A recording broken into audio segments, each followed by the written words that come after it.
जब आपने sir slide play किया अपने बारे में, जब आपका स्लाइड मैंने देखा तो वहाँ पे 2-3 बार वो चीज़ आई कि आपने नेक्स्ट जनरेशन नीरज सिंह करके आपने उसका नाम दिया हुआ है। तो मैं उसका फाउंडेशन जानना चाहता हूँ सर, कहाँ से वो फाउंडेशन आया और किस तरीके से आपने उसका स्टार्टअप किया? ओके सर, एक्चुअली ये जो नेक्स्ट जेन नीरज सिंह जो है, जी, मेरी कम्युनिटी में ही एक हमारे इन्फ्लुएंसर रैंक पे है, मिस हर्षिता जी, जिन्होंने ये नाम दिया है। राइट। जी, और ये नाम उन्होंने दिया था जब स्टार्टिंग में वो ज्वाइन किए थे, एंड उन्होंने मुझे कहा कि सर सभी के टीम्स के नाम होते हैं। कोई बोलता है सोनू शर्मा टीम, कोई बोलता है ये टीम, कोई बोलता है वो टीम, तो क्यों ना अपनी भी टीम का एक नाम रखा जाए। तो मैं कहा ठीक है, रख लो, जो मन करे वो रख लो। तो उन्होंने ये नाम रखा। वो नाम रखा तो उस वक्त मुझे इतना अंदाजा नहीं था कि क्या सेंस में रखा, बट आज समझ में आता है कि ये क्यों रखा। बिकॉज नेक्स्ट जनरेशन, अगली पीढ़ी को आगे लाने वाला कि नीरज सिंह कम्युनिटी का नाम है ये, नेक्स्ट जन Neeraj Singh. It's not about my self, it's about my team. Community. Yes sir, amazing sir, बहुत बढ़िया नाम है सर और बहुत सूट करता है। और इसका जो मीनिंग है वो साफ-साफ समझ में आता है सर। तो जी सर फर्स्ट ऑफ ऑल जैसे हम स्टार्ट करते हैं तो सबसे पहले हम लोग मैं आपके बारे में बहुत अच्छे तरीके से सर कंप्लीट नहीं जानता हूँ, कुछ-कुछ आपके बारे में जानता हूँ। और सबसे बड़ी बात सर ये है कि मैंने आपके बारे में सीजीओ रविकांत सर के मुँह से बहुत बार सुना है। थैंक जो यू। हमारे सीजीओ हैं रविकांत सर हैं, उनके मुँह से मैंने कई बार सुना है। और सबसे बड़ी बात सर ये कि आप सर लॉकडाउन हीरो रहे हो। जब पिछला लॉकडाउन हुआ था, उस टाइम पे आप बहुत ज़्यादा चर्चित थे। आपने रैंक अपग्रेड किया था, अपनी कम्युनिटी को उस टाइम पे भी आपने रन किया था और लॉकडाउन के अंदर बहुत अच्छा बिज़नेस आपने निकाला था। तो जी सर एक बार अपने इंट्रोडक्शन से आप स्टार्ट कीजिए सर कि आप कहाँ से हैं, कैसे हैं? और सीरियसली सर मैं आपके बारे में जानना चाहता हूँ और मैं डायरी और पेन लेकर बैठा हूँ और मैं आपकी पूरी मीटिंग को नोट करने वाला हूँ सर। तो सर स्टार्ट करते हैं। प्लीज़ आप एक बार अपने बारे में सबको बता दीजिए। ओके, तो मैं बात करता हूँ कि जो सबसे पहले तो बात करते हैं कि हम सबको इस बिजनेस में लाने वाले हमारे अपलाइन होते हैं, राइट, जी, स्पॉन्सर होते हैं, जो हम इस बिजनेस में लेके आते हैं। सबसे पहली बात मैं अपने बारे में बताना चाहूंगा कि मेरा नाम नीरज सिंह है। बेसिकली मुरैना मध्य प्रदेश से बिलोंग करता हूँ। क्वालिफिकेशन की बात करूँ तो 12th मैथमेटिक्स से किया हुआ है, जेई मेंस क्वालिफाई हूँ, एसएटी विदिशा से इंजीनियरिंग की हुई है। After that 2 times GATE qualify हूँ, एनआईटी राउरकेला उड़ीसा से एमटेक किया हुआ, आईआईटी मद्रास से पीएचडी छोड़ के अपना डायरेक्ट सेलिंग का बिजनेस स्टार्ट किया। तो ये मेरी जस्ट एजुकेशन के बारे में क्लियर है। अब अमेज़िंग है बात सर। करते हैं कि जी। एक बार सर दोबारा से रिपीट करिएगा एक बार, सबको इतनी जल्दी नहीं समझ में आया होगा सर। एक्चुअली क्या है कम्युनिटी में 8 क्लास वाले भी हैं, 10th भी है, 12th भी हैं और आपका सर जैसे आपने बोला कि आपने डिग्री भी करी है, देन उसके बाद पीएचडी भी बीच में करी है, जेईटी 2 बार करी है आपने। तो प्लीज़ सर एक बार एक्सप्लेन कर दीजिए आप। तो मैं एक चीज चाहूंगा, ऐसे अगर हम चलेंगे ईश्वरी जी तो बहुत समय हो जाएगा। मैंने रिकॉर्डिंग पे लगा रखी है इसको, तो हम ओके बाद सर। में यूट्यूब पे भी या जैसे होगा मैं आपको शेयर कर दूंगा प्लेटफॉर्म से, ओके सर, ओके। क्योंकि फिर ठीक बहुत लंबा हो जाएगा, 4 ही चीजों को 4 घंटे में कंप्लीट करना ठीक पड़ है सर। जाएगा। ओके सर, जी। तो नेक्स्ट में चलते हैं कि आप सर जैसे यहाँ पे आए, आपका इन्विटेशन कैसे हुआ और आपका ट्रेनिंग एक्सपीरियंस क्या रहा? और आपने क्या चीज़ें देखी कि आप पीएचडी छोड़कर आपने डायरेक्ट सेलिंग को चूज़ किया? तो ऐसी क्या चीज़ें थी सर बीच में जो आपको इम्प्रेस करती थी इन चीज़ पे? सबसे पहली बात जो मुझे इस बिजनेस में, सबसे पहली बात तो ये कि इस बिजनेस में मेरे पहला बैड एक्सपीरियंस था। Bad experience in the sense कि मुझे भी एक इनविटेशन कॉल आई, मुझे भी बुलाया गया जैसे जनरली सबको बुलाया जाता है, एंड मैं महाराष्ट्र गया। तो that was very bad experience for me.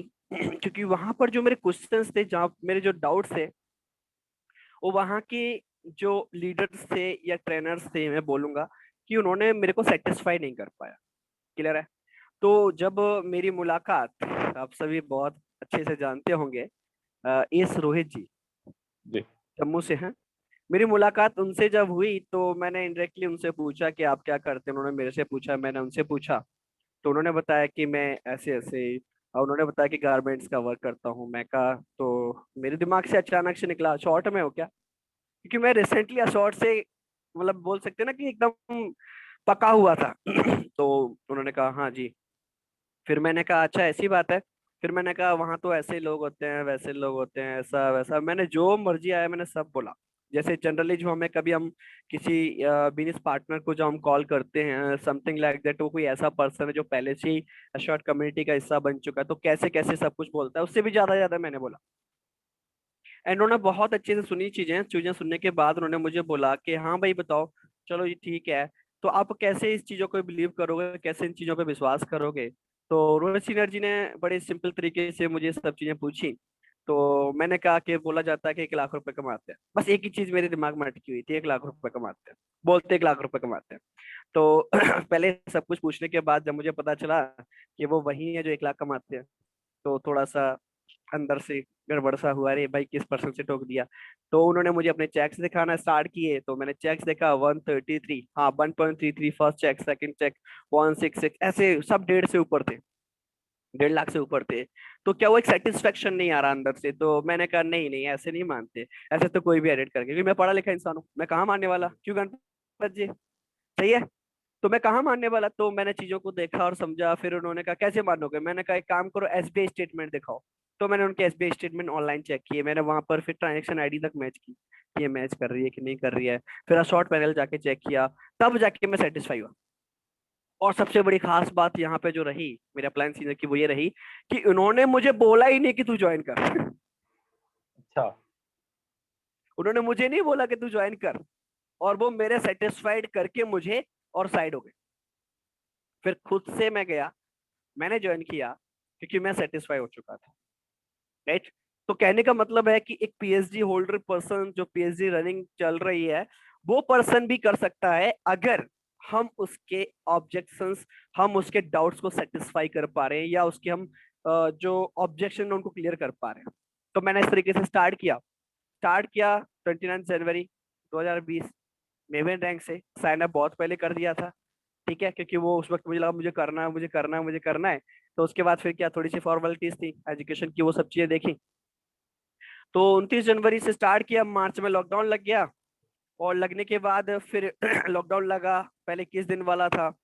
तो 21 दिन वाले लॉकडाउन में मैं अपना मैनेजमेंट लेके मेवे रैंक से अलग था, मैं रहता था। तो पहली बात तो ये कि काफी गलतियां की इस ड्यूरेशन में, बहुत बड़ी बड़ी गलतियां की। तो बस एक चीज ये थी कि अपलाइन का सपोर्ट रहा, सीनियर का सपोर्ट रहा, तो ज्यादा गड़बड़ नहीं हुआ, अकेले पहले ही पकड़ लेते थे, वो गिरने नहीं देते थे। तो जब वो एकदम से लॉकडाउन हुआ, तो उन्होंने एक चीज मुझे बोली कि नीरज जी क्यों ना हम ऑनलाइन कर लेते हैं इन चीजों को, है ना। उन्होंने कहा, मैं जी। कहा ठीक है ट्राई करते हैं। उनकी सपोर्ट रही, तो मैं with in 6 month influencer rank achieve की, है ना। छह 6 महीने मंथ। लगे 6 महीने लगे इन्फ्लुएंसर रैंक अचीव करने में, 8 मंथ 5 दिन लगे प्रीएस रैंक अचीव करने में, और 11 मंथ लगे एस रैंक अचीव करने में। तो इन सब में जो अहम भूमिका जो रही, वो कहीं ना कहीं मेरे मेंटर की रही, क्योंकि एक चीज जो लाइन अक्सर हम सुनते हैं कि एक सक्सेसफुल इंसान के पीछे एक हाथ अवश्य होता है। तो डायरेक्ट जी। सेलिंग में वो हाथ आपके अपलाइन का होता है, डायरेक्ट सेलिंग में वो हाथ आपके स्पॉन्सर का होता है, डायरेक्ट सेलिंग में वो हाथ आपके एक्टिव अपलाइन का होता है। कुछ लोग इसको नेगेटिव ना लेना, मेरा वाला तो है नहीं। तो मैं आपको बता दूं, जो एक्टिव है वो आपका है जी। जी। तो इस तरीके से मेरी जर्नी है। फिर मैंने 12 मंथ में सीनियर जी के कहने पर ही सतना में सेंटर खोला, उन्होंने कहा जाके एक सेंटर भी खोलो। तो उस तरीके से सेंटर खोला, फिर से लॉकडाउन आ गया, तो फिर से ऑनलाइन ज्यादा आ गए। तो इस तरीके से चीजें चल रही जी। जी।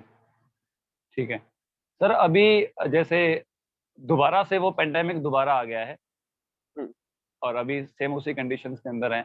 और अभी क्या है कि हमारी कम्युनिटी के अंदर मैक्सिमम जितने भी शॉर्ट के अंदर कम्युनिटीज हैं, जहाँ तक मुझे लगता है कि अभी लॉकडाउन के बाद दोबारा एक नई कम्युनिटी बनी है। और उस कम्युनिटी को अभी स्टार्ट किए हुए 2 महीने 3 महीने के टाइम पीरियड है, सभी ब्रिजेस जितने भी हैं। हम्म, अब उनके सामने ये जो चैलेंज आया है, लॉकडाउन का जो चैलेंज आया है, ये उनके लिए फर्स्ट टाइम है, हमारे लिए सेकंड टाइम है। तो बिल्कुल। हम तो उससे ऑलरेडी वाकिफ हैं, लेकिन जो अभी उस चीज को फॉलो, अभी सॉरी, जिनका अभी पहली बार उनके साथ सामना हो रहा है लॉकडाउन के साथ, आप सर उनको क्या एडवाइस करना चाहेंगे कि उनको किस तरीके से काम करना चाहिए? एडवाइस तो यही है कि हमने ये सोचना है,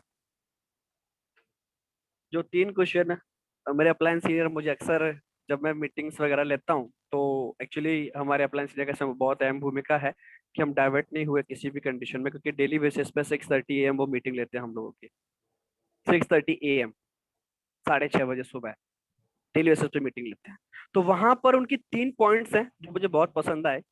कि पहला पॉइंट, हम सब ने अपने आप से क्वेश्चन करना है कि अगर मैं इस काम को नहीं करूंगा तो कौन करेगा,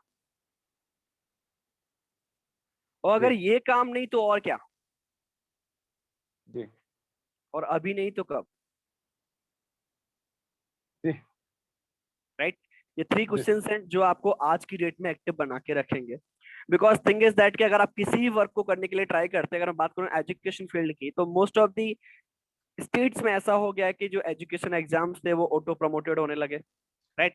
ऑटो प्रमोटेड होने के साथ साथ वहां पे अगर आप देखोगे उनको, तो वो उस तरीके से लाइक उनको क्विट कर दिया, मतलब आगे उनको स्किप कर दिया गया एग्जाम्स, राइट। तो एजुकेशन के ये हाल है। जॉब सेक्शन की बात करूं तो जब लास्ट ईयर मैंने जब ये थोड़ा सा डेटा जब निकाला था, जी तो उस डेटा में मेरे पास ये डेटा था कि अप्रोक्सीमेट 4 करोड़ प्लस लोग अपनी जॉब्स को क्विट कर गए थे या छोड़ गए थे या कंपनी ने निकाल दिया था। और कुछ लोगों ने लॉकडाउन की वजह से छोड़ छोड़ के घर पे आ गए थे, वो आज तक जॉब पे नहीं पहुंचे, फिर से लॉकडाउन आ गया। मतलब कहने का मेरा ये है कि अभी हम सीधे खड़े नहीं हो पाए और फिर से बिठा दिया गया। तो क्यों ना हम जी कुछ ऐसा ट्राई करें कि कैसी भी पैंडेमिक सिचुएशन आ जाए हम बने रहें, हम स्टेबल रहें और हम काम करते रहें। तो सभी के लिए मेरी ये सलाह है कि आप सबने ये ट्राई करना है कि अगर सपोज दैट ये लॉकडाउन 1 साल चलता है तो आप क्या करोगे। आप ये अपना माइंडसेट बना के चलो। अगर ये लॉकडाउन मान लेते हैं कि इन फ्यूचर, भगवान करे ऐसा ना हो, अगर ऐसा हुआ तो आप क्या करोगे। अगर मान लेते हैं कि सपोज दैट कि अगर कुछ ऐसा होता है जो पहले नहीं हुआ और फिर से पेंडेमिक होती है और इस बार लॉकडाउन कुछ खतरनाक हो जाता, तो मैं क्या करूंगा। क्या आप कहीं जॉब कर सकते हैं? क्या आप किसी बैंकिंग सेक्टर में या किसी भी कमर्शियल या कॉर्पोरेट सेक्टर में जा सकते हैं? आंसर आएगा no. So then what will be the next? फिर अगला टारगेट क्या है आपका, अगली चीज क्या है आपकी? तो वो अगली चीज सिर्फ और सिर्फ डायरेक्ट सेलिंग बिजनेस है। हो सकता है इस चीज के बारे में ईश्वरी सर पूछें कि डायरेक्ट सेलिंग ही क्यों, मैं आगे बताऊं जी। जी ठीक है सर। तो अब इसी सवाल के अंदर एक दूसरा सवाल है कि जो प्रमोटर और मेबन्स हैं, उसको इस टाइम के अंदर उन सभी लोगों को किस तरीके से काम करना चाहिए सर? जैसे कि मान के चलो उनका सबसे मेन काम तो लर्निंग और प्रोस्पेक्टिंग ही है, जिसकी वजह से उनका जो इनकम है वो बनता है, जिसकी वजह से उनकी कम्युनिटी बनती है या उनका रैंक प्रमोट होता है। तो उनको जी किस तरीके से इन्विटेशन करना चाहिए, रूमों में के अंदर रहकर या घर के अंदर रहकर, ऑनलाइन तरीके से, जूम सेशन के थ्रू, तो किस तरीके से अपने काम को बिल्ड कर सकते हैं कम्युनिटी? ओके। तो आपने बात की प्रोस्पेक्टिंग की, इनविटेशन की। तो मैं ऐसा मानता हूँ कि प्रोस्पेक्टिंग एक अलग चीज है, इनविटेशन एक अलग चीज जी है। अगर आप बिजनेस में हैं तो आप वहां पे प्रोस्पेक्टिंग करेंगे, और इसके अलावा कहीं और अगर आप काम करते हो वहां पे आप इनविटेशन करोगे। जी क्लियर है? जी इनविटेशन का सिंपल सा फंडा ये होता है कि हमने इनवाइट कर दिया, चाहे वो आए या ना आए। हम शादी के जी लिए इनवाइट करते हैं, हम फंक्शंस के लिए इनवाइट करते हैं, हम बर्थडे के लिए इनवाइट करते हैं, हम जगह जगह के लिए इनवाइट करते हैं। क्लियर है ना? जी तो कहने का मतलब मेरा ये है कि जब बात आती है इनविटेशन की, तो वहां पर 50% तो माइंड से ही हो गए। आएगा या नहीं आएगा कोई भरोसा नहीं है। लाइक हम कार्ड इनवाइट करके जाते हैं, फिर 500 कार्ड हम सर्कुलेट करते हैं, क्या 500 के 500 आते हैं? नहीं सर। कभी नहीं आते। तो सिमिलर थिंग इज दैट, जो हमें पहले जो अपने माइंड में बैठानी होगी वो ये है कि हमने इनविटेशन नहीं, प्रोस्पेक्टिंग करनी है। ठीक है? जी प्रोस्पेक्टिंग जो फिनोमिना है वो एक वीनस फिनोमिना है, जहां पर हम अपनी वर्क के बारे में सामने वाले पर्सन को बताते हैं। लाइक जी मैं बात कर रहा था कि सबसे पहला पॉइंट ये है कि मैं किसी को जब बता पाऊंगा जब मुझे खुद पता होगा। जब मुझे खुद पता नहीं है, बिकॉज प्रोस्पेक्टिंग लाइक कि ये कोई मतलब लाइक क्लोज बुक नहीं है या वन पेज मेथड नहीं है कि मैं आज आपको बता दूंगा और आप कर लोगे, राइट। नॉलेज की लिए बात करूं तो नॉलेज, जो लर्निंग की अगर बात करूं, तो लर्निंग आप कहीं से भी ले सकते हो, बुक से ले सकते हो, वीडियो से ले सकते हो, बट नॉलेज जो है वो सिर्फ और सिर्फ एक्सपीरियंस से आती है। ऑब्वियसली। लर्निंग आप कहीं से भी ले सकते हो, मैं बता रहा हूँ आप लर्निंग ले रहे हो पर नॉलेज थोड़ी ले रहे हो। नॉलेज आप जब तक एक्सपीरियंस नहीं करोगे इन चीजों को तब तक नहीं आएगा। तो फर्स्ट थिंग इज दैट कि आपको ये समझना होगा कि आप जो प्रोस्पेक्टिंग कर रहे हो वो क्यों कर रहे हो, राइट। और सबसे पहला पॉइंट कि मैं प्रोस्पेक्टिंग करूं क्यों, अगर मैं करूं तो क्यों करूं। और उससे पहले आप खुद को ये समझना होगा कि मैं काम क्या करता हूं, मेरा काम क्या है।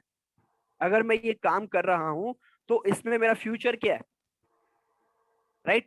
तो हमने प्रोस्पेक्टिंग करनी है ना कि इनविटेशन, क्योंकि इनविटेशन जैसे ही मैंने बोला तो 50% तो यही खत्म हो गया। नहीं तो एक प्रैक्टिकल एग्जांपल्स देख लो, राइट। तो जी प्रोस्पेक्टिंग जो होती है लर्निंग के लिए, मैं आपको सजेस्ट करूंगा कि आप ऑनलाइन बहुत सारी चीजें हैं जहां से आप लर्निंग ले सकते हैं, और साथ ही साथ आप मेरे इंस्टा पे भी चेक कर सकते हैं, ठीक है। वहां पर भी आपको इनविटेशन और प्रोस्पेक्टिंग और इनविटेशन में डिफरेंसेस कुछ मैंने वीडियोस बनाए हैं, वहां पे आप चेक कर सकते हैं, ठीक है। बट गाइस, जो नॉलेज है वो एक्सपीरियंस से ही आएगी। और वो जी सर। एक्सपीरियंस कैसे मिलेगा? हमें जितनी ज्यादा नंबर ऑफ प्रोस्पेक्ट से जब हम कॉन्टेक्ट्स में आएंगे, तो उनके जो ऑब्जेक्शंस जो आएंगे ना, वो ऑब्जेक्शन आपने हैंडल करने हैं। और वो ऑब्जेक्शन आपने हैंडल कर लिए, तो आपको फिर, राइट, राइट, फिर आपको उन ऑब्जेक्शंस के ऊपर मास्टरी हो जाएगी। एंड आफ्टर दैट आप खुद बोल पाएंगे कि हाँ, मैं प्रोस्पेक्टिंग कर पाता हूँ, क्योंकि प्रोस्पेक्टिंग का कोई लिमिटेड शेड्यूल नहीं है, कोई एक सिंगल जी पेज नहीं है। जी, जी। ईश्वरी सर।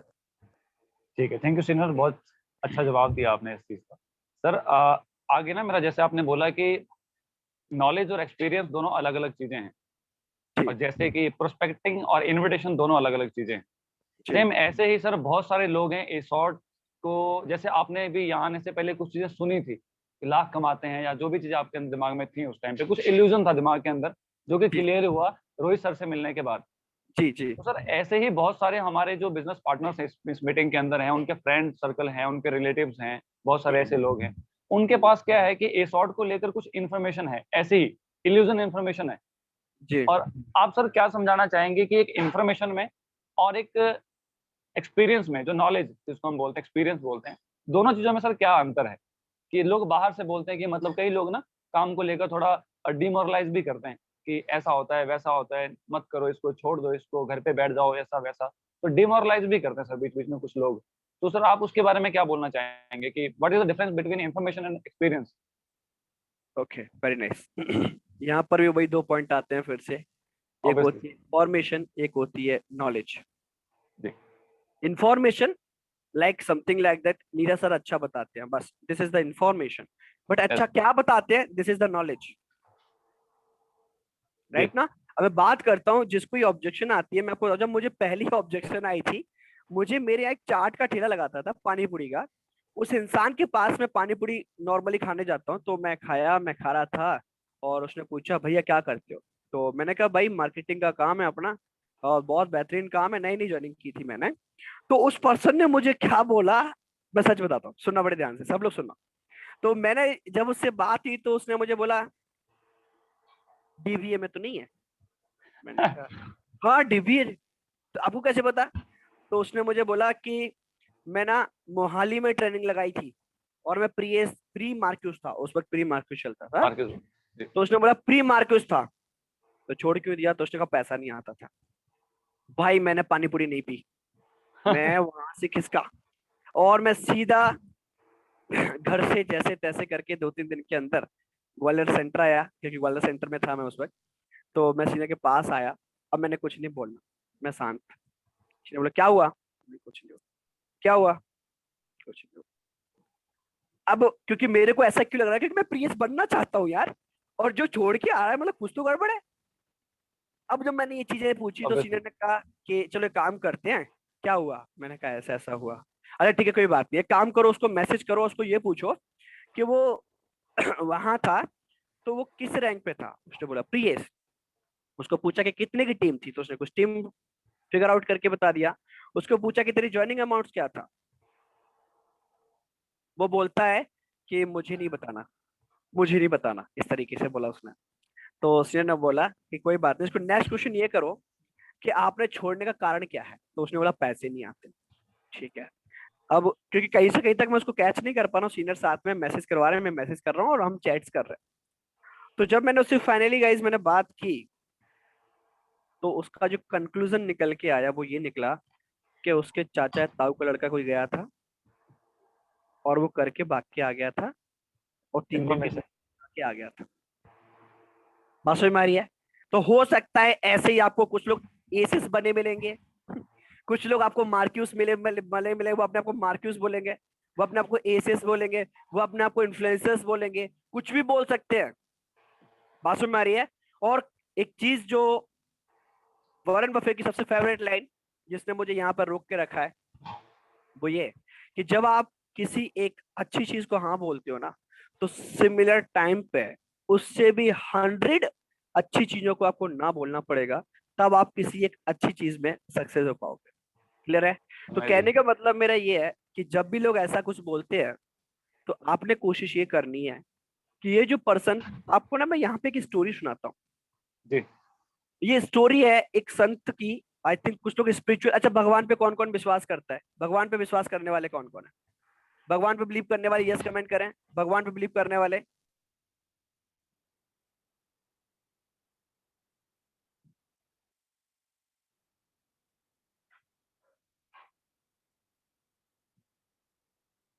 ओके, तो एक बार की बात, एक संत महात्मा थे।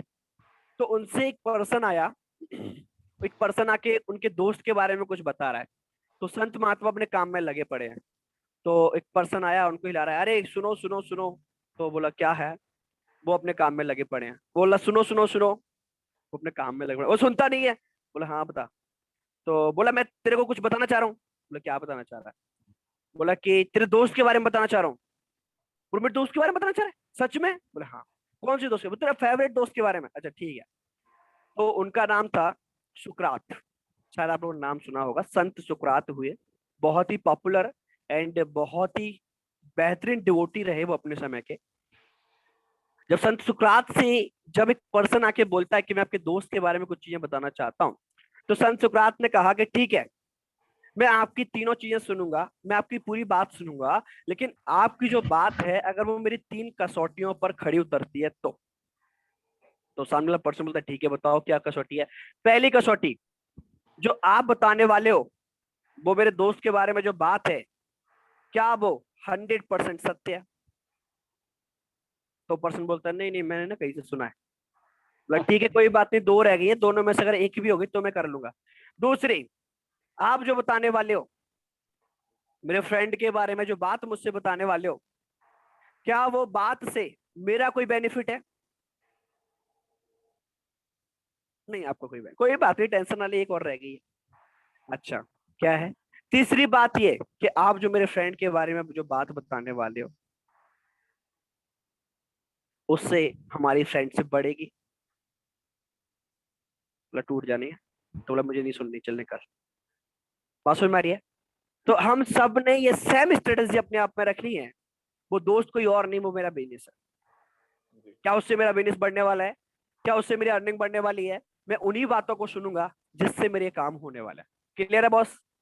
बिल्कुल सर, जी बहुत जी शानदार story sir, thank you so much. Sir एक पर्सनल क्वेश्चन है, थोड़ा सा पर्सनल किया है तो चलो प्रोफेशनल है।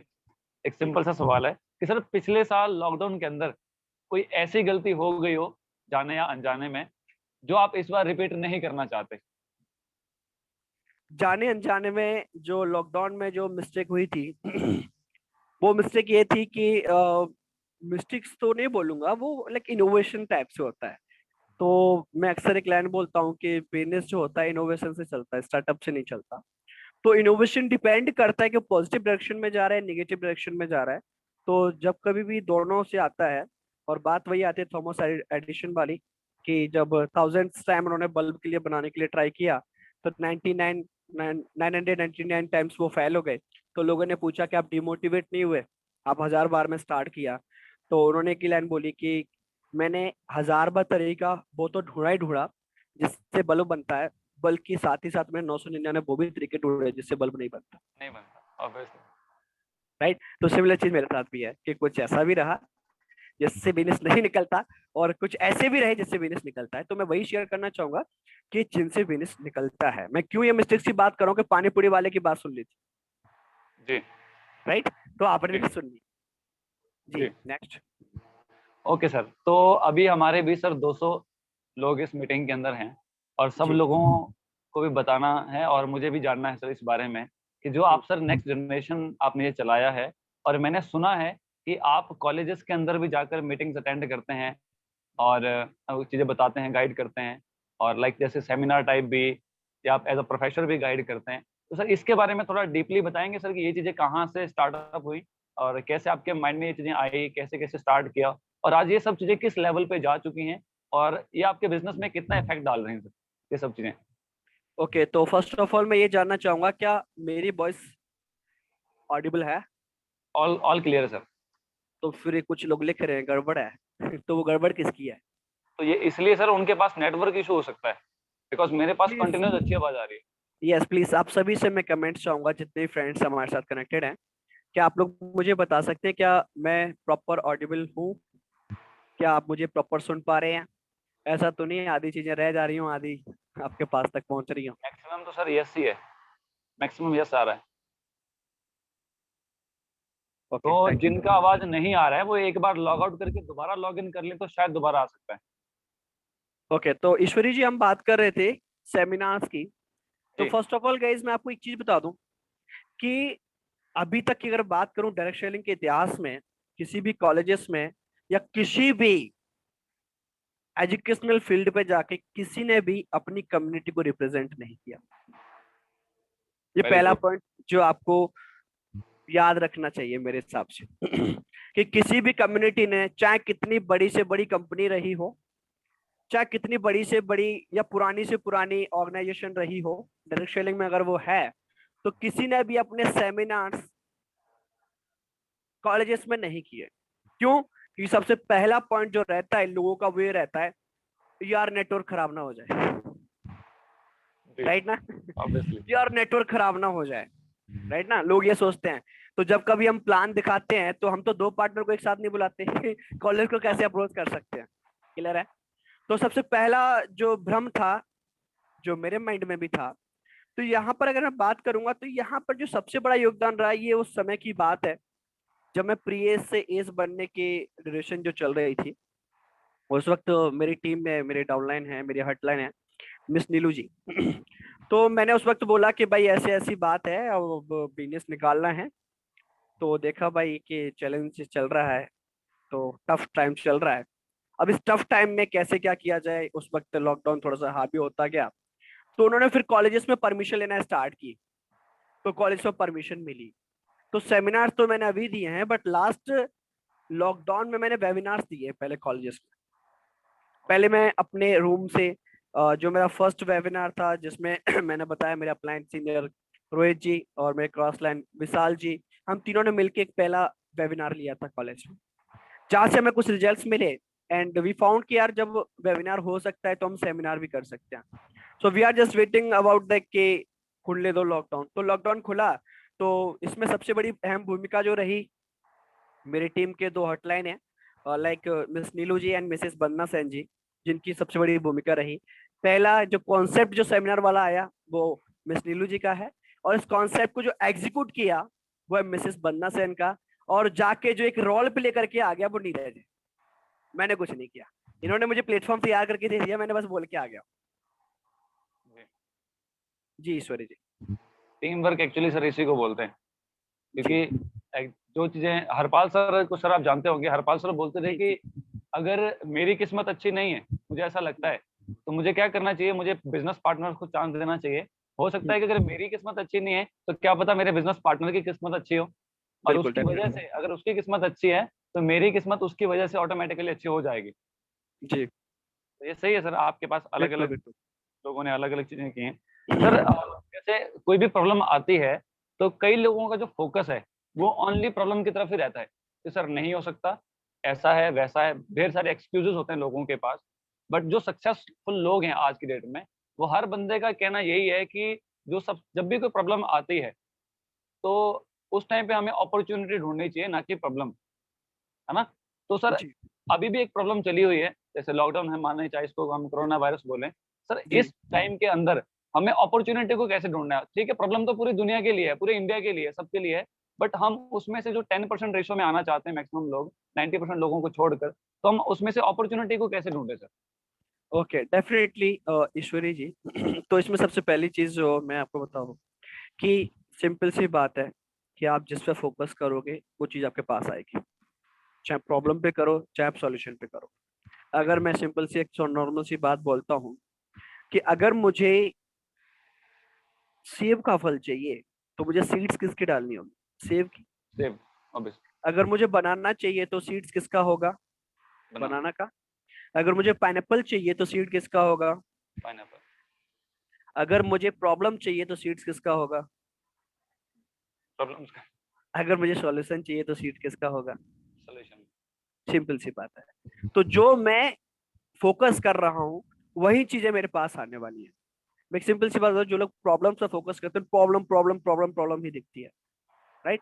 ये जो प्रॉब्लम और सॉल्यूशन जो है ना, वो एक वो चीज है, पता है क्या, कि लाइक आप सभी ने एक चीज देखी होगी कि घरों में ना पहले वुलन क्लॉथ बना करते थे।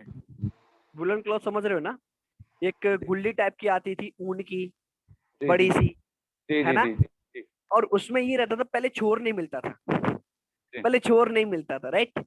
और जी जैसे ही वो छोर मिल जाए, खींचते जाओ खींचते जाओ खींचते जाओ खींचते जाओ। So this is the best example of solution. अगर प्रॉब्लम देखनी है तो घूमते रहो, वो कभी भी आप वो जो वुलन का जो है गुल्ली, उसको कभी क्लियर नहीं कर सकते, आप कभी क्लियर नहीं कर सकते।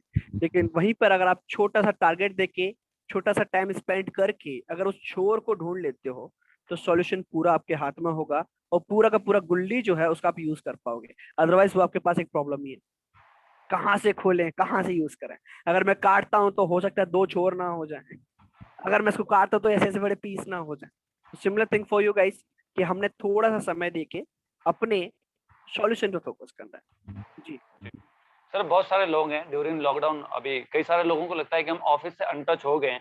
ऑफिस के अंदर कैसा एनवायरनमेंट है कि डेली ब्रिज क्लासेस हो रही हैं, ब्रिज क्लासेस के बाद आफ्टरनून के अंदर भी क्लासेस चल रही हैं, तो हमेशा लर्निंग का एनवायरनमेंट बना रहता है और उसके अंदर हर किसी को डेली कुछ ना कुछ नॉलेज मिलता रहता है, तो उसके हिसाब से वो अपने आप को प्रोस्पेक्टस के सामने एक्सप्रेस कर लेता है। लेकिन इस टाइम के अंदर कुछ लोग घर पे हैं या कुछ लोग रूम पे हैं, तो कहीं ना कहीं पे ना लोग सर लर्निंग से थोड़ा अनटच हो रहे हैं।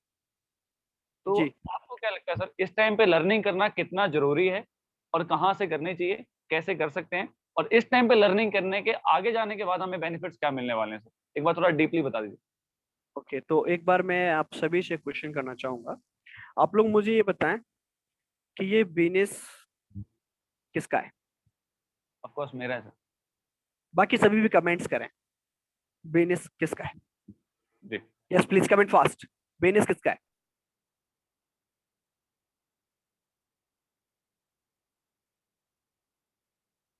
सेल्फ, मेरा मेरा मेरा सेल्फ, मेरा है सेल्फ।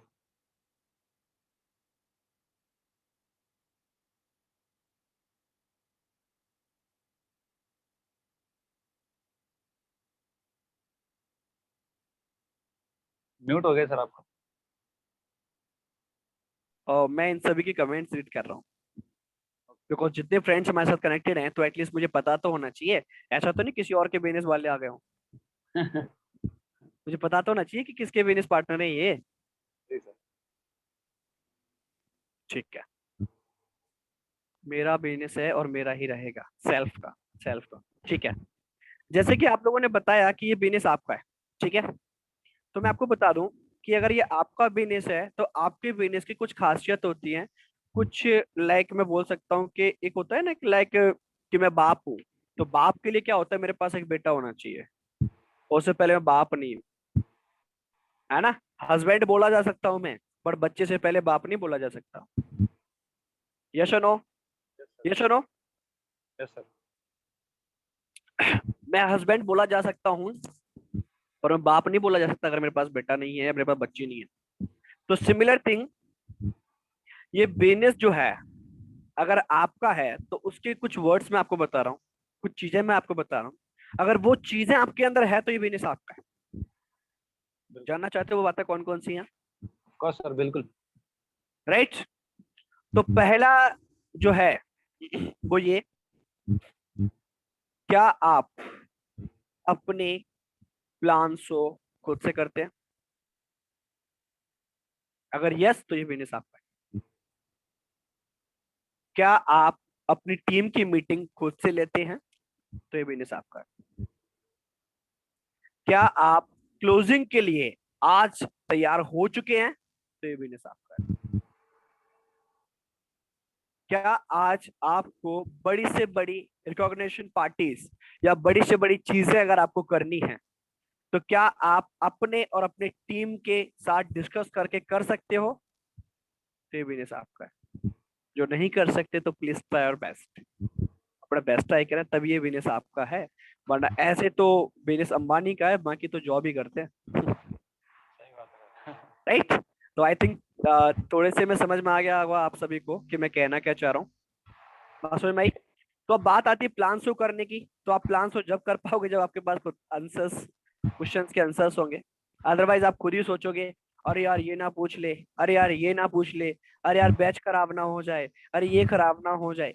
तो वो सब कब होगा? जब आपके पास नॉलेज नहीं है, जब आपके पास लर्निंग नहीं है। तो लर्निंग के लिए, नॉलेज के लिए आपको टाइम देना होगा, जिसके लिए आप डेली बेसिस पे कुछ बुक्स रेफर करता हूँ मैं आप लोगों को। आप चाहो तो नोट डाउन कर लो बुक्स के नेम, तो वो बुक्स नेम आपको बहुत हेल्प करेंगी। तो एक तो जो है सबसे पहली बुक जो मेरे अपलाइन जी ने मुझे रिकमेंड की, मैं वही बुक्स आगे कंटिन्यू करता हूँ। जैसे वो है सवाली जवाब, ये सभी को आपने पढ़नी है, और ये आपको बहुत जल्दी मेरे यूट्यूब चैनल पे भी मिल जाएगी, राइट। जो हमारी टीम की एक मैम है, उनके द्वारा रिकॉर्डेड है, ये बहुत जल्दी मिल जाएगी आपको, राइट। और दूसरी बुक जो मैं आप सभी के लिए बोलना चाहूंगा, वो है क्लोज क्लोज क्लोज। ये है ऑब्जेक्शन हैंडलिंग बुक, जहां पर हमें कौन कौन सी ऑब्जेक्शंस आते हैं, हमें उनके आंसर्स क्या देने हैं, राइट। एंड उसके बाद आपको मैं बता दूं, जो थर्ड बुक वो है बनिए नेटवर्क मार्केटिंग मिलियनियर। ये 3 बुक्स मैं आपको चाहूंगा कि आप लोग इसको ट्राई करें। एंड उसके साथ ही साथ बहुत सारे लाइक सीरीज हैं, जिसमें निंजा टेक्निक करके आप यूट्यूब पे सर्च करेंगे तो आपको 30+ वीडियोस मिल जाएंगे। उसमें आप जाओगे, बहुत सारे ऑब्जेक्शंस के आपको आंसर्स मिल जाएंगे, ठीक है, राइट। Yes sir. ओके, सो ये कुछ चीजें मैंने आपको बता दी है, बाकी आगे बताएंगे, पहले इतनी कंप्लीट कर लो जी। नेक्स्ट। जी जी सर।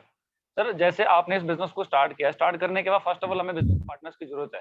तो आपने जी अपने बिजनेस पार्टनर्स को कहाँ से फाइंड आउट किया, कैसे फाइंड आउट किया, किस तरीके से एक्सप्लेन किया चीजों को, और कैसे उनको आपने गाइड किया कि आपके साथ वो बिजनेस करने के लिए स्टार्ट रेडी हो गए? जी, तो मैं आपको बता दूं, पहले जो लॉकडाउन से पहले क्या था कि मेरी टीम थी, कुछ कुछ लोगों की थी, ठीक है। तो कुछ लोगों की मेरी टीम थी, तो वो लॉकडाउन के बाद गड़बड़ हो गया खेल पूरा। तो एक ही मेरा डायरेक्ट पार्टनर जो बचे लॉकडाउन में, मेरे साथ रहे पूरे लॉकडाउन, उन्होंने मेरे साथ बिताया और मेरे साथ रहे, जिनका नाम है प्रियेश भानु जी। वो मेरे साथ थे। तो लॉकडाउन के बाद जो मेरी पहली इनविटेशन थी, वो मेरी पहली इनविटेशन थी मिस नीलू जी। जो मैंने ऑन कॉल उनको प्लान समझाया था 4 दिन, और 5th डे उनका इंटरव्यू लिया गया था। ऑन कॉल ट्रेनिंग दी गई थी 4 दिन, ठीक है, चार ऑन दिन call. On call. Yes, on call training दी गई थी उनको, और 5th डे इंटरव्यू था। तो जो इंटरव्यू था वो मेरे प्लान सीनियर रोहित जी ने लिया था। तो उनसे स्टार्टिंग हुई मेरी बिजनेस में ग्रो अप करने की और उछाल की, जिनकी मैं बात कर रहा था। एंड उसके बाद उस बंदी के अंदर एक खासियत, जो ये कि आप सभी ने देखा होगा लॉकडाउन के बाद ना, एक एक और आपने देखा होगा लॉकडाउन हीरोइन, 3 डेज में 50 साइन अप। जी जी जी जी जी। वो कोई और नहीं, वही है जो आज प्रियस है, अमेजिंग सर, अमेजिंग। राइट। तो उनकी वजह से फिर ऐसा बूस्टअप बन गया टीम में कि एक के बाद एक, एक के बाद एक, एक के बाद एक, एक के बाद एक, एक के बाद एक, चलाया चलाया चलता चला गया। इस तरीके से चीजों को स्टार्ट किया। बट हाँ, स्टार्टिंग में थोड़ा टफ रहा, क्योंकि जब स्टार्टिंग के 2 मंथ की अगर बात करूं ऑनलाइन की, तो उस वक्त मैं सिर्फ 10 लोगों को लाइक मीटिंग ही दिया करता था सुबह शाम। जस्ट सुबह शाम मीटिंग देता था। और मैंने अपलाइन सीनियर को बोलना, सीनियर कोई परचेस नहीं कर रहा, सीनियर कोई ज्वाइनिंग नहीं हो रही, सीनियर 2 रुपए का भी नहीं खरीद रहे, कुछ भी नहीं खरीद रहे। 1-2 महीने होने से आते रहे, 1 महीना हो गया, तो बोलते कुछ नहीं, आप इनको नॉलेज दो, आप इनको चीजें समझाओ। तो मैंने समझानी, कंटेंट अप्लायंस से लेके आना, फिर इनको बताना, अप्लायंस से लाना नीचे बताना, अप्लायंस से लाना नीचे बताना, डेली बेसिस पे। तो एक्चुअली क्या हुआ, 2 मंथ जो मैंने इन 10 लोगों को सिखाया, तो इन 10 को सिखाने के चक्कर में खुद सीख गया, राइट। राइट, तो उसमें से काफी लोग आज मेरे साथ एक्टिव हैं। तो एक साथ जब बात करूं मैं क्लोजिंग की, तो एक साथ सभी की क्लोजिंग हो गई, और वही टीम मेरी एक स्टेबल टीम बन गई, और उससे फिर बढ़ता चला गया जी। जी। बोलते हैं कि अगर कहीं भी आपका किसी का भी बिजनेस स्टक हो, तो बिजनेस अगर आगे बढ़ाना है तो न्यू ब्लड की जरूरत है। अगर आप न्यू ब्लड ले आते हैं तो आपका बिजनेस ऑटोमेटिकली वहां से ग्रो होना स्टार्ट हो जाता है। जी डेफिनेटली सर। सर एक सवाल और मेरा, जैसे आपने बोला कि आपके जो अपलाइन है वो रेगुलर आपकी सुबह 6 साढ़े 6 बजे क्लास लेते हैं, मीटिंग लेते हैं। हम्म, तो ये मतलब कब से चल रहा है ये प्रोसेस? जब से लॉकडाउन है। लॉकडाउन तब से चल रहा है। तो सर जैसे अभी ना हम लोग कई लोगों को बोलते हैं कि शाम को 8 बजे मीटिंग है, तो बहुत सारे लोग ऐसे हैं जो बीच में से लाइक 80% या 85% लोग तो आ जाते हैं, लेकिन उसके बावजूद भी 10% या 15% लोग ऐसे हैं बीच में से जो थोड़ा सा लाइक अलगर्जी टाइप कर जाते हैं, प्रोक्रास्टिनेशन बोल सकते हैं जिसको हम, टाल मटोल कर देते हैं कि चलो छोड़ो कोई बात नहीं, कल ले लेंगे या परसों ले लेंगे, इस तरीके से। लेकिन वो एक वैलिड टाइम है, शाम के 8 बजे हर कोई फ्री रहता है, कोई इतना खास नहीं। लेकिन आप सुबह 6 बजे उठ के मीटिंग को अटेंड करते हैं सर, दैट टाइम में आपका माइंडसेट क्या होता है सर उस टाइम पे? मेरा सिंपल सा फंडा ये रहता है कि इस इंडस्ट्री में अगर मैं बात करूं अपने प्लान की, तो वही मेरे लिए भगवान है, वही गुरु है। वो जो बोल देते हैं बस कर देता हूँ, इतनी सी बात है। उन्होंने 6 बजे बोला, 6:30 बजे बोला, 7 बजे बोला, 8 बजे बोला। हमने रात को 2-2 बजे भी मीटिंग ली है। हमने रात को 12:30, 12, 1, 1, 2-2 बजे तक मीटिंग ली है। और उसके साथ साथ सिर्फ एक ही विजन, क्योंकि मेरे पास ज्यादा समय नहीं है। मेरे पास 5 साल और 10 साल नहीं है, मेरे पास 1 या 2 साल ही है बस करने के लिए। तो उसके जब मैं 1-2 साल में इस चीज को फिनिश करना चाहता हूँ, तो मैं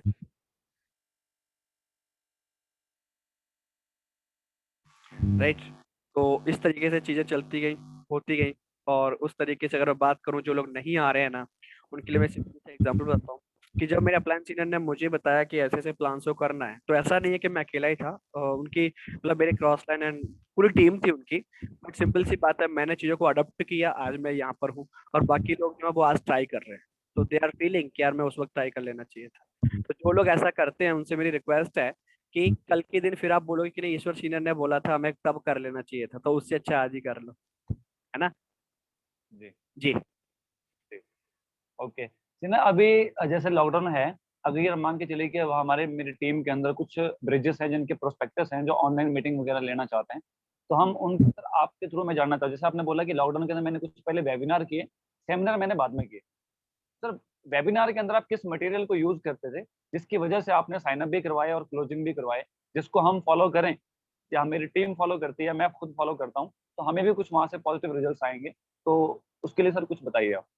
बिल्कुल, सबसे पहले आपको जो यहाँ पर जो चेक करना होता है वो ये होता है कि जैसे अगर मैं बात करूँ कि मुझे पता है कि मैं इस कॉलेज को अप्रोच करने जा रहा हूँ, तो मुझे पता होता है कि कॉलेज के स्टूडेंट्स किस लाइक किस कोर्स से हैं। राइट। तो उन कोर्स का फ्यूचर क्या है, उस कोर्स का फ्यूचर को लेना होता है। और सबसे बड़ा चीज जो होती है सेमिनार या वेबिनार करते समय, वो ये होता है कि हमने जॉब का टी डाउन नहीं करना होता, हमने कॉलेजेस का टी डाउन नहीं करना होता, हमने किसी कोर्सेज का टी डाउन नहीं करना होता। उन सब से बचते हुए हमने अपना टीएफ करना होता है। उन सब से बचते हुए करना होता है। तो this is the actually art. तो ये यस। धीरे धीरे नहीं आएगा, धीरे धीरे आएगा, एक साथ नहीं आएगा। बट हाँ, ट्राई करोगे, पहले जलोगे, फिर स्टार्ट होगा, फिर चलोगे, फिर करोगे, फिर जलोगे, फिर करोगे।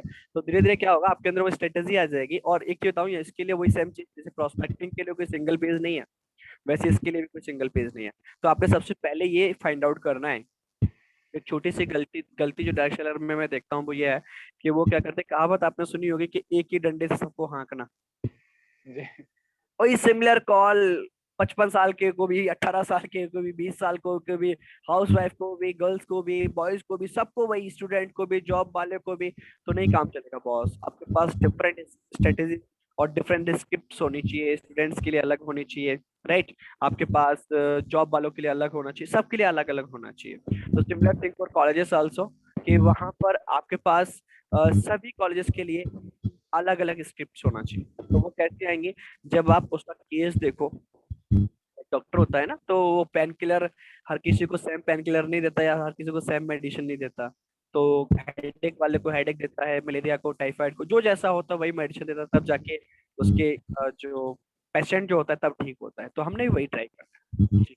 जी। सर, इसी के अंदर एक और सवाल है मेरा बीच में, जी। जी। कि जैसे पार्टनर है हमारा ट्रेनिंग के अंदर, तो पहली बात तो हम उसका सेल्स क्लोज किस तरीके से करें।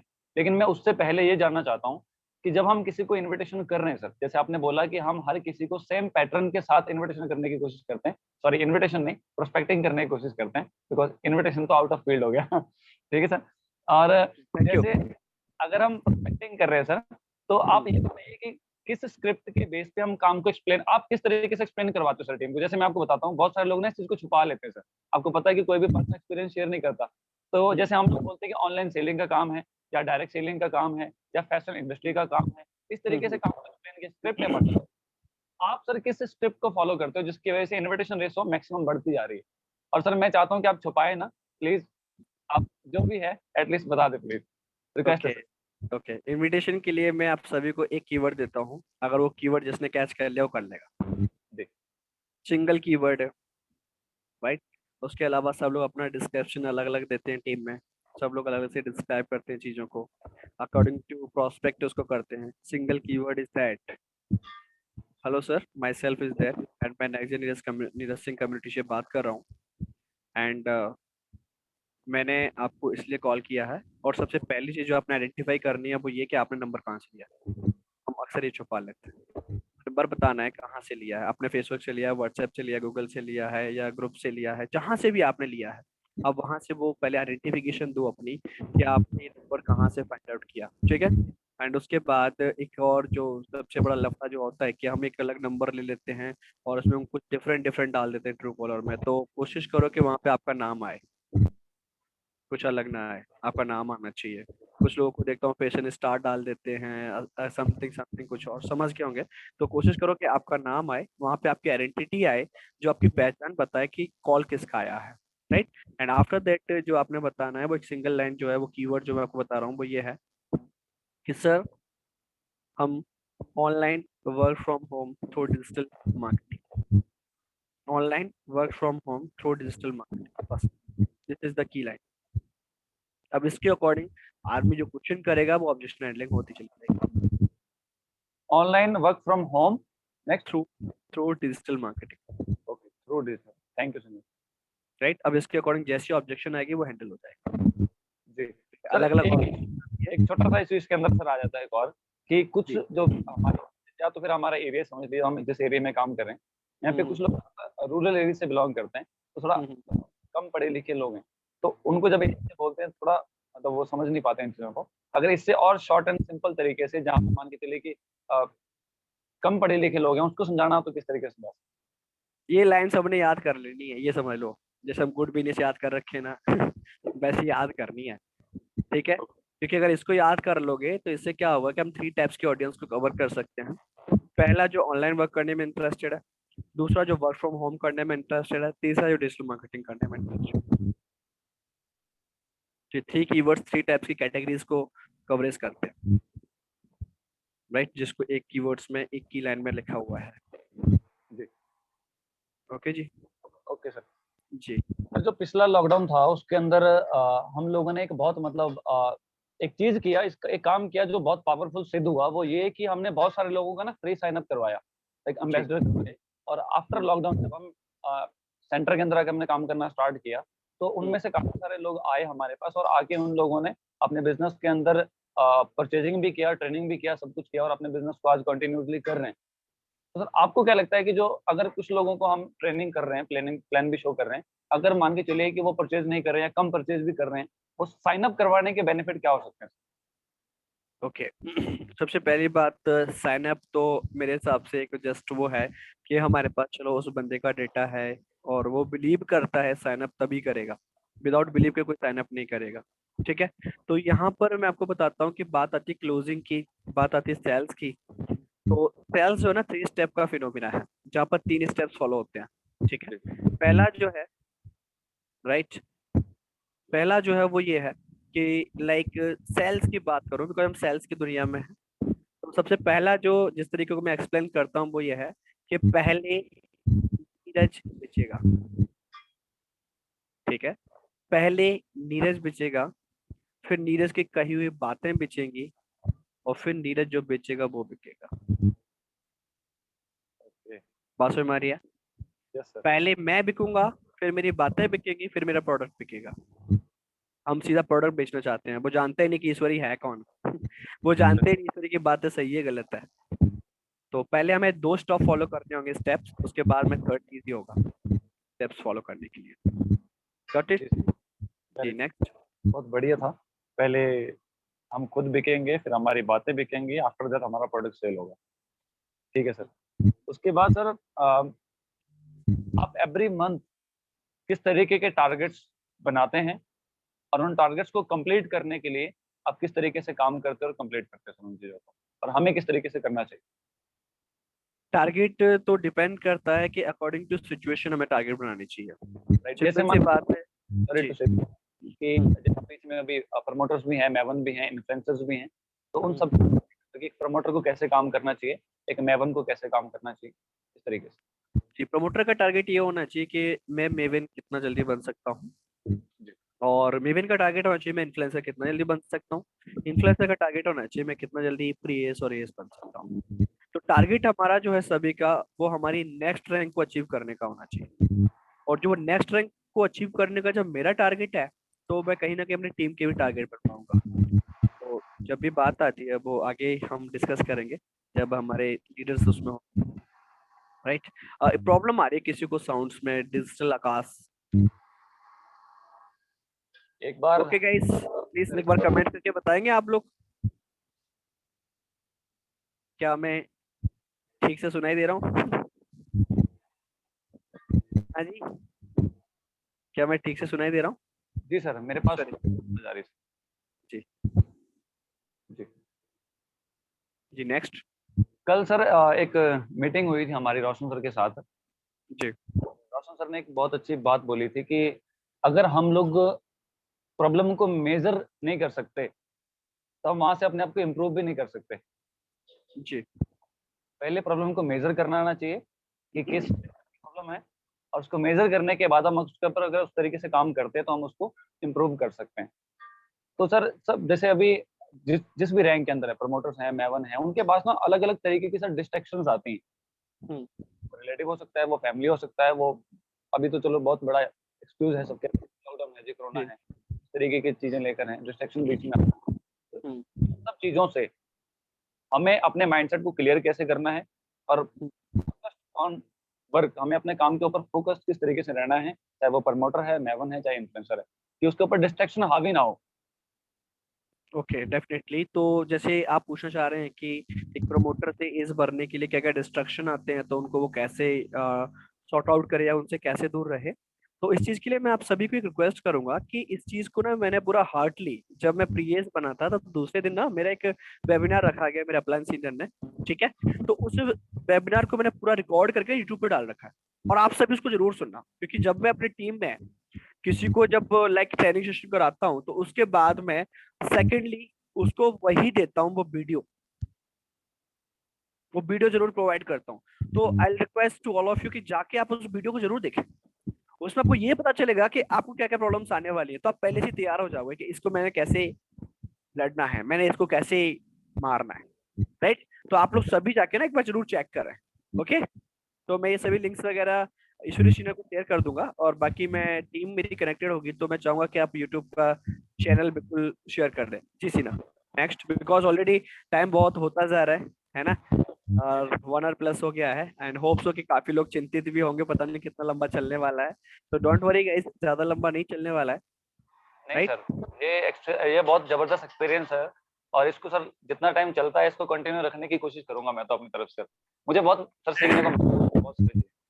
जी। सर एक और सवाल था मेरा, जैसे कि अभी हमारे इस मीटिंग के अंदर ना बहुत सारे लोग हैं, आपको पता है यंग जनरेशन के ज्यादा लोग हैं, 18 20 22 25 साल के एज के अंदर के हैं।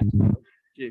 तो मैक्सिमम जो लोग हैं सर, जो मैंने एक्सपीरियंस किया है, रूम्स के अंदर जब शाम को चले जाते हैं या घर के अंदर चले जाते हैं, तो वो दोबारा एक तो उसी एनवायरनमेंट में ढल जाते हैं, और दूसरी बात ज्यादा से ज्यादा ना ये अपने पर्सनल लाइफ के अंदर ज्यादा फोकस रहते हैं। पर्सनल लाइफ कैसी, जैसे कोई बॉयफ्रेंड गर्लफ्रेंड, इस टाइप में इन चीजों में बहुत ज्यादा घुस जाते हैं, जिसकी वजह से जहाँ तक मुझे लगता है कि इनका 40 50 60% टाइम जो है इन चीजों में चला जाता है, गॉसिप करने में। तो सर आप इस बारे में, और आपको पता है कि हमारा रूल भी है कि मतलब नो डेटिंग का एक रूल भी है हमारा, जो मतलब काफी नुकसान पहुंचाता है। तो आप सर क्या बोलना चाहेंगे इस बारे में, आपका आपका मैं तो एक्सपीरियंस?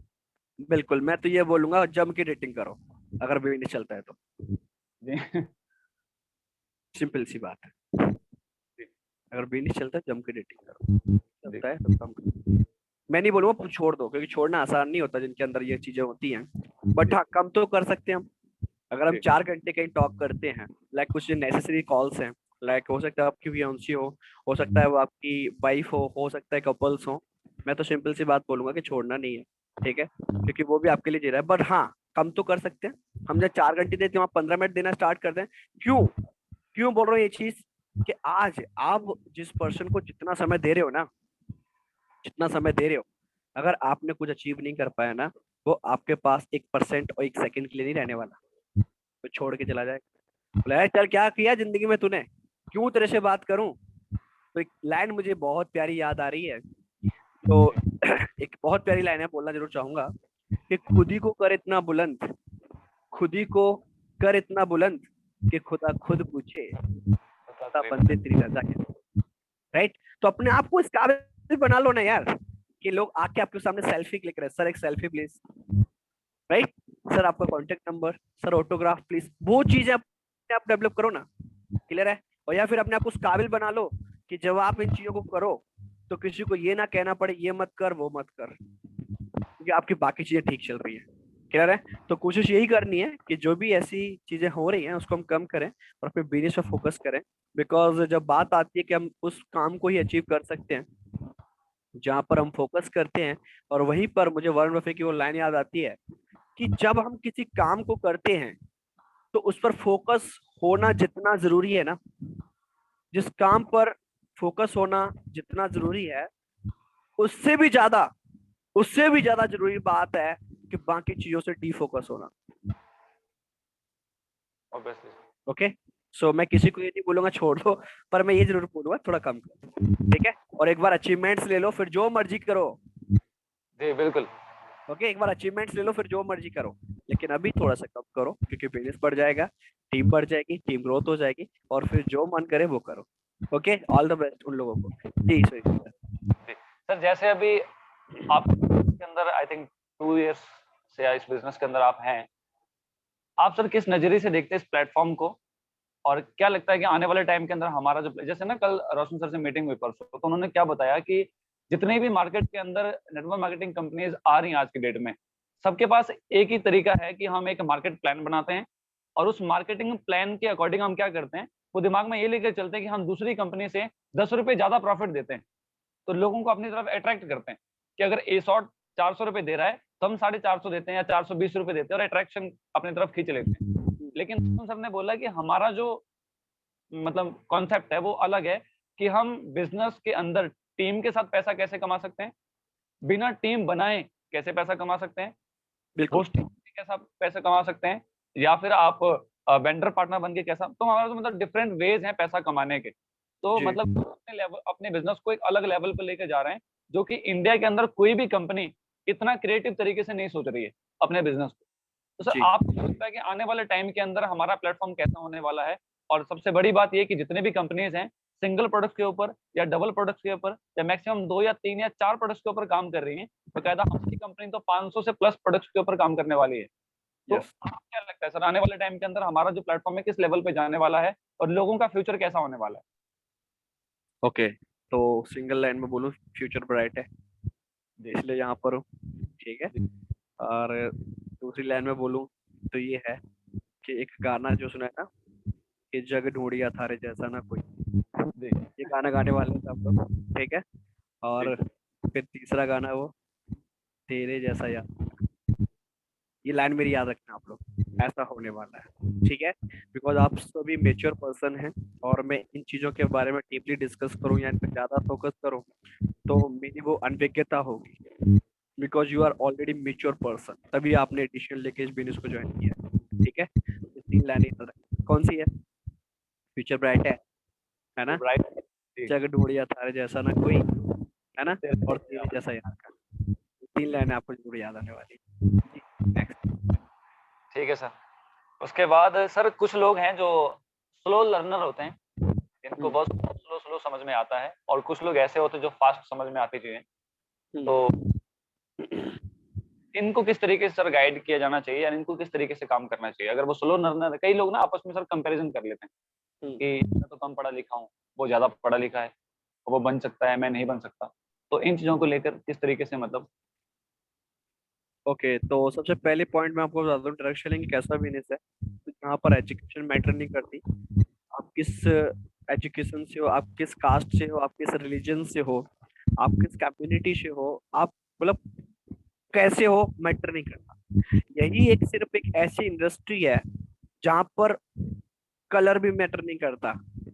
अगर आप फिजिकली फिट नहीं है वो भी मैटर नहीं करता। अदरवाइज मैं बात करूं अदर इंडस्ट्रीज की, like music industry, film industry, NFL and like video gaming industry, तो इन सब चीजों में आपको ये सब चाहिए। समथिंग लाइक अगर मैं बात करूं म्यूजिक इंडस्ट्री, तो आपका सुर होना चाहिए, आवाज होनी चाहिए, लाइक वहाँ पे एक नैरो फील्ड हो गया कि अगर आवाज नहीं है तो आप म्यूजिक इंडस्ट्री में नहीं जा सकते। अगर बात करूं लाइक मूवी इंडस्ट्री की, तो अगर आपके अंदर फेशियल एक्सप्रेशन अगर आपके पास नहीं है और आप फुल्ली तरीके से लाइक फिट नहीं है, फिजिकली फिट नहीं है, सो होप सो कि शायद आज तक तो इंडस्ट्री में कोई ऐसा पर्सन नहीं आया जो फिजिकली फिट नहीं है, राइट। तो डायरेक्ट सेलिंग एक पहली इंडस्ट्री है जो हर टाइप के पर्सन का वेलकम करती है और उसको उतनी ही अपॉर्चुनिटी देती है जितना एक पीएचडी वाले को देती है। ये कैसी इंडस्ट्री है? एक फिजिकली अनफिट को भी उतनी अपॉर्चुनिटी देती है जितनी एक फिट को देती है, राइट? एक लोअर कास्ट को भी उतनी देती है जितनी एक अपर कास्ट को देती है।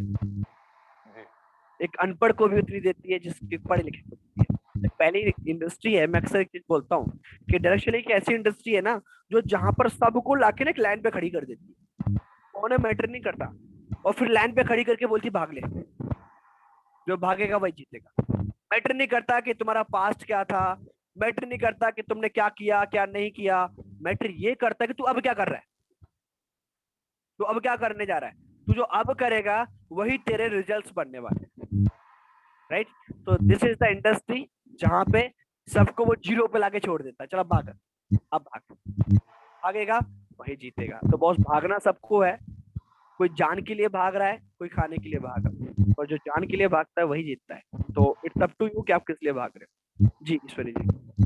शेर हो या हिरन, भागना तो पड़ेगा ही। बिल्कुल, सही। डेफिनेटली। ठीक है सर। अभी बहुत सारे लोग हैं जैसे कि एक से बात करते हैं, दो से बात करते हैं, तीन से बात करते हैं, और तीन लोगों ने कुछ ना कुछ भी दूसरे तरीके से बात कर दी कि ऐसा नहीं है, वैसा नहीं है, मैं गया था, मैंने देखा है, ऐसा नहीं करना, मतलब थोड़ा नेगेटिव वे में चीजें बता दी।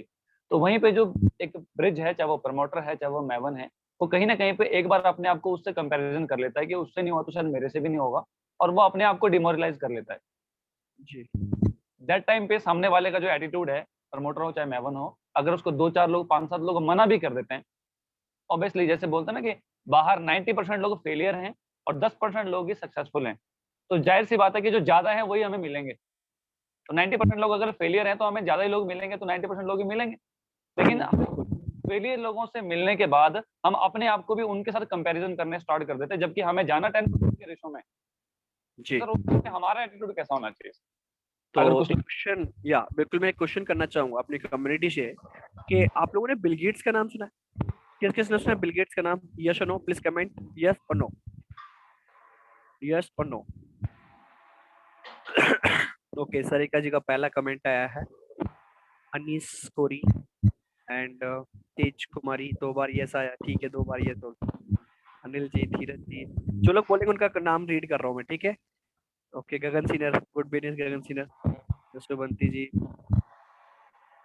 सोनू जी, मोहित जी, सभी ने सुना है, राइट?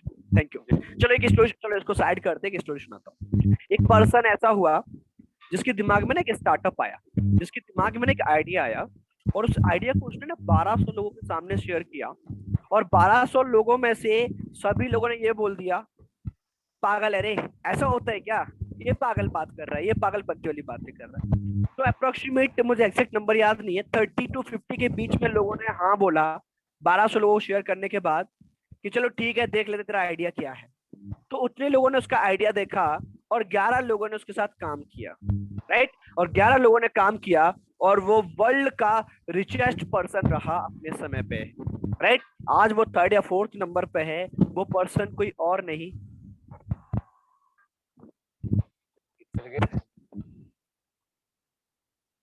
अब सोच के देख लो, जब एक बिलगेट जो खड़ा हुआ उसने 1200 लोगों को अपना प्लान दिखाया, जिसमें से ओनली 30 से 35 लोगों ने ओनली उसको प्लान देखने के लिए हाँ किया,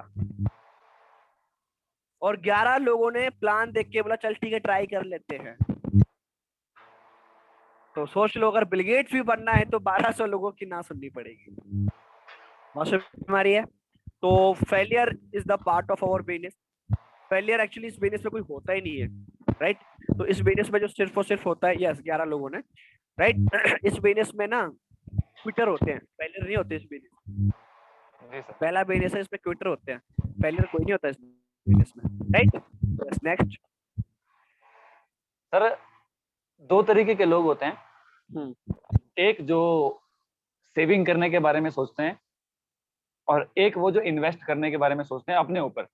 चाहे जी कि हम इन्वेस्ट करने का सोच लें, चाहे हम रूम रेंट के बारे में सोच लें, चाहे हम अपने फूड के लिए, है ना, मैनेजमेंट के लिए, इन चीजों के बारे में सोच लें। तो रोशन जी सर ने बोला था कि जो लोग सिर्फ सेविंग करने के बारे में सोचते हैं या संभाल के रखने के बारे में सोचते हैं, तो उसके लिए एक एग्जांपल दी थी कि मान के चलो कि आज आप एक 100 रुपए को स्टोर कर लीजिए कि मैं इसको खर्च नहीं करना चाहता, मैं इसको स्टोर करना चाहता हूँ। और अगले 10 साल बाद उस 100 रुपए के नोट को निकालिए, और जब आप उस 10 साल बाद उस 10 रुपए के नोट को 100 रुपए के नोट को सॉरी निकालेंगे, तो वो नोट तो 100 रुपए का रहेगा, लेकिन 10 साल बाद उसका जो वर्थ है, उसकी कीमत है या उसका जो खर्चा है, वो जो जो चीज़ 100 रुपए में आज आ रही है, वो अगले 10 साल बाद वही चीज़ 150 रुपए की हो जाएगी। तो हमारा जो अगले 10 साल बाद जो 100 रुपए का नोट है, उसकी कीमत 50 रुपए पे आ जाएगी। लेकिन अगर हम अपने ऊपर थोड़ा-सा इन्वेस्ट करते हैं और वहाँ से अर्निंग करते हैं या इनकम सोर्स को बढ़ाते हैं आगे, तो हम उसको 100 रुपए को हम 10 साल बाद 1000 रुपए में कन्वर्ट कर सकते हैं। और एक बिज़नेसमैन भी ऐसी मेंटालिटी के साथ चलता है सर कि मैं कहीं पे इन्वेस्ट करूँगा, देन उसको आगे जाके बिल्कुल करूँगा। डेफिनेटली। ईश्वरी जी, जब बात आ रही मुझे अपने लॉकडाउन की याद आ गई। लॉकडाउन के समय की बात याद आ गई कि उस समय की बात है कि जब रोहित सीनियर जो मेरा प्लान है, राइट, तो उन्होंने जब मुझे बताया, उन्होंने मुझे कहा कि एक लाइन जो उनकी मुझे बहुत याद आई कि टीम के ऊपर और लर्निंग के ऊपर किया गया खर्च आपको 10 गुना होके मिलता है। जी। टीम के ऊपर ये नहीं सुट्टा पिला रहे हो, वो वाला नहीं। टीम की लर्निंग पर, अपनी लर्निंग पे किया गया खर्च आपको 10 गुना होके मिलता है। ठीक है, ये नहीं टीम पे खर्च कर रहे हैं, चल आज तेरे को ये पार्टी देता हूँ, ये नहीं, लर्निंग पे किया गया खर्चा बात कर रहा हूँ मैं आपको। ठीक है, तो ईश्वरी जी ऑलरेडी बहुत टाइम हो चुका है, तो आई रिक्वेस्ट यू कि ओनली लास्ट वन क्वेश्चन जो भी आपका है, ओनली लास्ट, राइट? जी, जी, जी। लास्ट क्वेश्चन सर जी। मेरा सिर्फ यही है आपसे कि उसके लिए फ्यूचर एडवाइस आपकी तरफ से क्या है? और दूसरी बात सर ये कि मैं आपको 5 या 10 मिनट के लिए ओपनली सिर्फ सुनना चाहता हूँ, बीच में बोलना नहीं चाहता। आपका जो भी एक्सपीरियंस है, जो मैंने आपसे नहीं पूछे कुछ चीज़ें, जिन फील्ड्स के बारे में आप एक्सपर्ट हैं, तो 10 से 15 चीज़ें मैं 10 मिनट के लिए सर आप प्लीज़ कुछ बोलिए और मैं लिखना चाहता हूँ, सुनना चाहता हूँ आपसे सर। और सबके लिए फ्यूचर एडवाइस बिकॉज़ मेरे लिए भी बीच में, तो एक बार sir please. Okay, only 5 minutes guys, okay. नहीं तो एक 21 हो चुके हैं। सर सॉरी टू से बीच में वो करने के लिए सर आपने जी। कुछ अचीवमेंट्स वगैरह जो भी आपके बीच में रही हैं उन चीज़ों को लेकर भी और सब चीज़ों के बारे में सर एक बार आप ब्रीफली बता दीजिए प्लीज। ओके, तो मैं आप सभी को एक रिक्वेस्ट करता हूँ। This is only last 5 minutes, right? तो लास्ट 5 मिनट्स में आई ट्राई माय बेस्ट कि अब मैं वो चीजें डिलीवर कर पाऊँ जो आपके बहुत ही ज्यादा रहे और जिससे आपको बेनिफिशियल हो पाए। तो पहला पॉइंट ये कि अगर कोई भी काम अगर हमें करना है, कोई भी बिजनेस हमें करना है, तो उसमें करने के लिए कंसिस्टेंसी, डेडिकेशन एंड उसके साथ ही साथ विजन का होना बहुत जरूरी है। ओके, अगर हम जी सर। कोई भी काम कर रहे हैं, अगर हम जैसे अभी एक प्रोग्राम चल रहा है होस्ट एंड ट्रेनर का, तो उसमें मुझे टॉपिक मिला था टीम कल्चर को लेके। तो वहां पर मैंने कुछ चीजें फाइंड आउट की एंड आई फाउंड कि डुप्लीकेसी हमारे बिजनेस में बहुत जरूरी है कि जो हम कर रहे हैं क्या वो डुप्लीकेबल है, क्या वो अडेप्टेबल है, क्या कोई न्यू पर्सन आके उसको इजी अडॉप्ट कर सकता है। तो यहाँ पर एक छोटी सी चीज जो मैं ऐड करना चाहूंगा वो ये है कि यार अगर कोई अडॉप्ट नहीं कर पाता और चीज अच्छी है तो फिर उसको इनकार मत कर लेना, कोई ना कोई अडॉप्ट करने वाला आ जाएगा। क्योंकि आज सिर्फ आप आज के प्रेजेंट पर्सन्स को देख रहे हो, क्या पता कल फ्यूचर में कौन आ जाए। तो ये मेरी एडवाइस है आप लोगों को कि काफी बार हम क्या करते हैं कि हम वो चीजें नहीं करते जिससे आगे चीजें ना हो पाए, हम वो चीजें ट्राई नहीं करते जो टीम फॉलो ना कर पाए। मैं आपसे सिंपल से क्वेश्चन करता हूँ, क्या आपकी टीम जो आज है उतनी रहने वाली है? क्या आपके पास जो टीम है मेंबर्स के इतने ही रहने वाले हैं? नहीं ना, क्या पता कल कौन प्रोफेसर आ जाए, क्या पता कल कोई जॉब करने वाला पर्सन आ जाए, क्या पता कल कोई रिटायरमेंट वाला पर्सन आ जाए। तो you should think about the future कि मैंने अगर कोई चीज अच्छी है तो मुझे वो अडॉप्ट करनी है। मान लेते हैं टीम आज उसको कॉपी नहीं कर पा रही है, मान लेते हैं टीम उसको आज रिप्लिकेशन नहीं कर पा रही है, बट अगर वो रास्ता सही है तो टीम डेफिनेटली डुप्लीकेशन कर पाएगी, डेफिनेटली उसको डुप्लीकेबल चीजें होंगी। और जब कोई भी चीज काम फर्स्ट स्टार्टिंग में जब किया जाता है तो स्टार्टिंग में टफ होता है। बात करें हम दशरथ मांझी की, उसने वो पहाड़ तोड़ दिया, लोग स्टार्टिंग में तो पागल ही बोल रहे थे ना। बात करें अरुमा सिन्हा की, जब उसके पैर कट गए थे और जब रेलवे ट्रैक पे पड़ी रही, तो जब उसने बात किया मैं माउंट एवरेस्ट चढ़ाई करूंगा, तो चढ़ गई ना। जी सर। राइट। बात करें, एक सिंगल सा क्वेश्चन आता है कि सबसे ज्यादा वजन कौन उठाता है, तो बोलते वेट लिफ्टर। नहीं, वजन वो उठाता है एक जिसका बच्चा ट्रक के नीचे दब गया था, उस माँ ने अपना पूरा टायर से उठा दिया था ना, भले उस माँ ने नहीं कभी उठाया वो वजन। तो मेरे कहने का मतलब ये है कि अपने आप को उस कंडीशन तक लेके जाओ। बिकॉज अगर मैं एक चीज और बोलता हूँ कि अगर झोंपड़ियां बनानी है, झोंपड़ियां, तो बॉस रातों रात में तो झोंपड़ियां बनती हैं, महलों में थोड़ा समय लगता है। राइट। ग्रेट। तो वो समय अगर आपके पास है तो आप महल बना सकते हो, नहीं तो फिर झोंपड़ियां तो बनी नहीं है। उसमें खुदा के बाप का क्या है, अक्सर लोग बोल देते हैं ना। तो वही चीज मैं आपसे भी बोल रहा हूँ कि अगर समय लग रहा है तो अच्छी चीजों में समय लगता है। राइट। अगर मुझे आज मिल रही सिमिलर थिंग, लाइक वो हम एक फार्मिंग का एग्जांपल लेते हैं, वहां पे हम कंपैरिजन करते हैं कि कोई 6 मंथ वाली फसल होती है और वो कई आम के पेड़ वाली, सबने सुनी होंगे अच्छे से स्टोरीज, बहुत सारी स्टोरीज सुनी है। तो हमने कोशिश ये करनी है कि हमारा जो विजन है वो लॉन्ग टर्म विजन होना चाहिए, कि मैं आज से 5 साल बाद, आज से 2 साल बाद, आज से 10 साल बाद अपने आप को कहाँ देखना चाहता हूँ। राइट। आपने मिनिमम एक टारगेट अपना ये बनाना है कि मैं आज से 5 साल बाद अपने आप को कहाँ देखना चाहता हूँ। फिर उसके बाद आपने आना है कि मैं 5 साल में अपने आप को यहाँ लाना चाहता हूँ, तो मुझे 4 साल में कहाँ होना चाहिए, 3 साल में कहाँ होना चाहिए, 2 साल में कहाँ होना चाहिए, 1 साल में कहाँ होना चाहिए। और उस 1 साल में फिर आपने डिवाइड करना है कि मुझे 1 मंथ में कहाँ होना चाहिए, 6 मंथ में कहाँ होना चाहिए, 9 मंथ में कहाँ होना चाहिए, 8 मंथ में कहाँ होना चाहिए। और उस प्रोग्रेस रिपोर्ट के अकॉर्डिंग अपने टारगेट्स के ऊपर चलना होता है।